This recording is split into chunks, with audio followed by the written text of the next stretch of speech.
We now know that the universe contains vast voids of cold, dark nothingness that no one could have predicted. But let's face it, something is unnerving about the vastness of space. Therefore, it's no surprise that we're more likely to notice the good things. However, in order to truly comprehend the universe, we must gaze into the void. We might find our best explanations of the cosmos in the void. NASA has uncovered an important discovery in its search for cosmic voids, a cavity some millions of light years distant from Earth. What is 330 million light years across, nearly empty, terrifying, and full of answers? Let's find out. If you look up into the night sky on a clear night from anywhere on the planet, you will undoubtedly see the stars.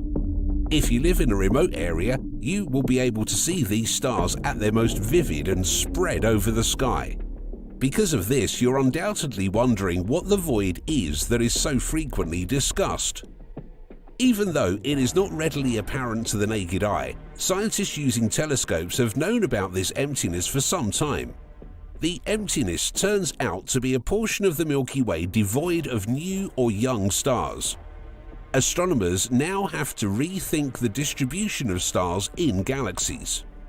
Our Sun is one of between 100 billion and 400 billion stars that call the Milky Way home. In addition, the Milky Way is approximately 26,000 light-years away from Earth.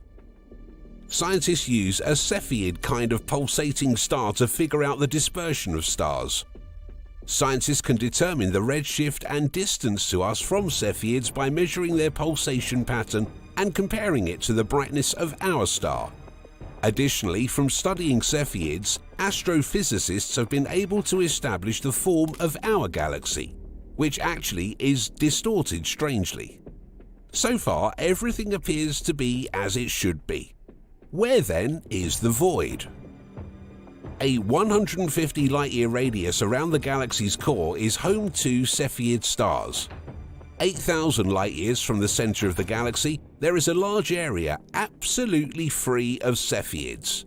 It's not easy to look for stars, and this is due to the galaxy's abundance of interstellar dust, which can easily obscure stars.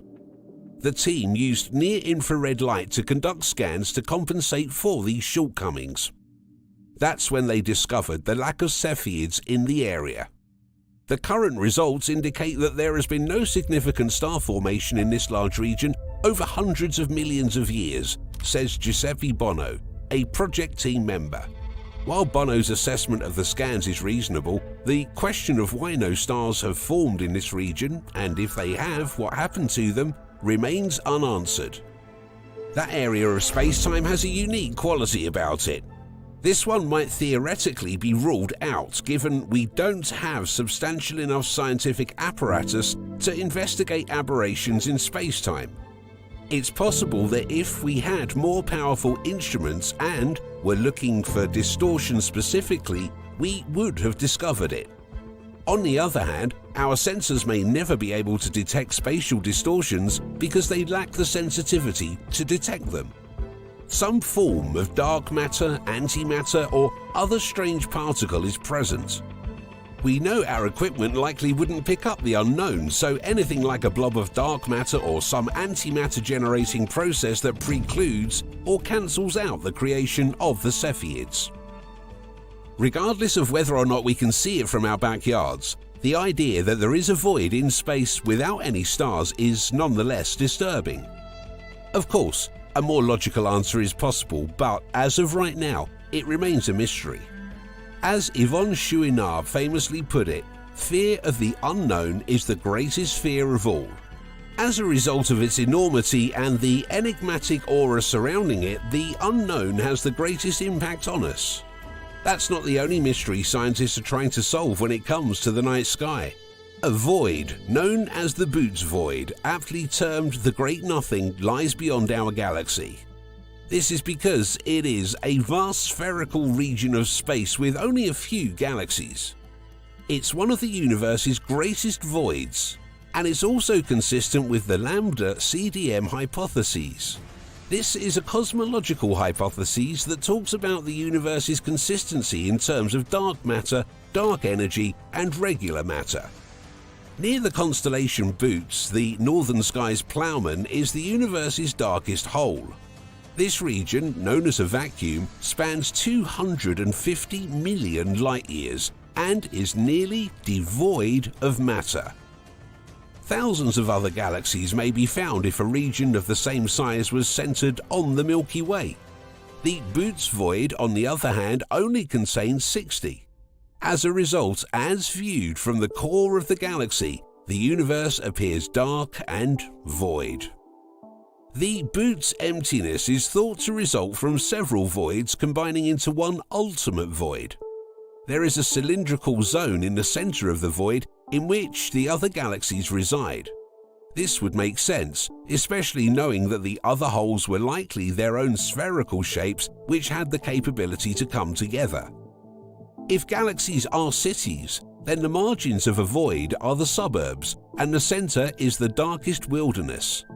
However, cities and roads alone aren't enough to make up an atlas. The blank places in between are just as important. To complete their map, scientists are progressively venturing into the deep, dark wilderness of the emptiness. And in doing so, they uncover the existence of other, darker forces in our cosmic fabric. About 80% of the matter in our cosmos is dark, and it neither emits nor absorbs light. However, the stars, gas, and dust that make up the visible matter of the universe mirror the underlying distribution of dark matter due to their gravitational pull on atoms.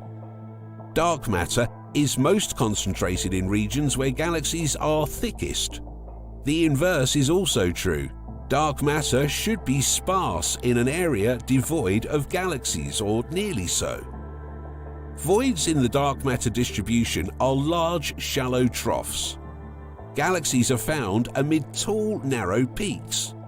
A normal galaxy has the same height and footprint as the Empire State Building, and a medium-sized void would be a 3-foot deep hole 3 times the size of Manhattan if you use height as a proxy for density. We can only get a sense of how vast and void these areas are by taking measurements in that crucial third dimension. Voids can also inform scientists about a different kind of darkness known as dark energy. It is responsible for the acceleration of the universe's expansion and the size and quantity of voids. It would be helpful to measure the distribution of void sizes and profile shapes to identify this force. Dark energy's influence on void growth over time would provide us with insight into the strength of the dark energy's effects. So, despite their emptiness, voids hold a lot of potential. The only problem is that the vastness of space makes it difficult to locate an emptiness. Even the massive Bootes void went undetected until Robert Kirshner and colleagues found it in 1981. Even though we're in a 3-dimensional world, we can't perceive depth in the sky because of its enormity. A void is large and mostly empty, but it is hidden from view by galaxies in the foreground and background. Only by using precision devices to measure the third dimension can we comprehend how enormous and empty these regions are. Astronomers have discovered several comparable empty areas using similar methods since the discovery of the Bootes Gap. The Milky Way is not just home to a large emptiness, but it is also likely that we are surrounded by one. An area of space known as a local void surrounds the Milky Way galaxy. Our galaxy, on the other hand, tends to gravitate toward denser places. The local void gradually expands as a result of this. Voids can be found everywhere and come in a variety of sizes and shapes. It's not enough for scientists to know that voids exist. They want to know how many there are, how big they are, and how they're distributed in space and time. Scientists are relying on gravity to accomplish this. As predicted by Einstein's general theory of relativity, all kinds of matter and energy exert gravitational forces. which in turn impacts the course of light. According to Clampett, gravitational deflection of light by mass is like the familiar effects of glass lens or prism, but it is far more difficult to perceive. Strong gravitational lensing occurs when matter is dense, resulting in striking multiple distorted pictures of distant objects. A weak lensing occurs when matter is reduced to a very low density, resulting in a subtle twisting of light, amplifying background galaxies and other minute changes that require careful inspection. In order to discover voids, several alternative lensing characteristics might be applied. As a result, voids will play a significant role in the future of astronomy and the cosmos as a whole. The reason for this is that in the far future, the cosmos will be more void than not due to the effects of dark energy. The network of intergalactic space will disintegrate, leaving just specks of light in its wake. Matter, not emptiness, will be the exception billions of years from now. Thanks for watching another episode of Voyager. While you're still here, make sure to click the video on your screen for more mind-blowing videos about space.